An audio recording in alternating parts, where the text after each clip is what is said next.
A poco più di un anno dal commissariamento, Montegrotto Terme è chiamata a scegliere il nuovo sindaco. L'ex primo cittadino Massimo Bordin nel 2015 scelse di dimettersi dopo lo scandalo per presunte tangenti per appalti sul verde pubblico che avevano portato all'arresto di un assessore della sua giunta.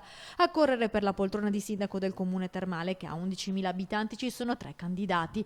Monica Bordin, 50 anni, dipendente comunale, si candida con la lista Monica Bordin Sindaco, lista Luca Claudio, che riunisce esponenti del movimento per far rinascere l'Italia, che fa capo proprio al sindaco di Abano Terme. Con lei anche esponenti dell'UDC e di Forza Nuova. Il centrodestra, che riunisce Lega, Forza Italia, Fratelli d'Italia, Indipendenza Noi Veneto e il comitato Progetto Montegrotto, punta su Alessandro Boschieri, 32enne, avvocato che ci riprova dopo aver già corso nel 2011. Anche il centrosinistra corre unito a Montegrotto, schierando Riccardo Mortandello, 34 anni, dipendente di una struttura alberghiera, sostenuto dalla lista Nuova Montegrotto Mortandello Sindaco e appoggiato anche dal Partito Democratico, dai Tosiani e liste civiche.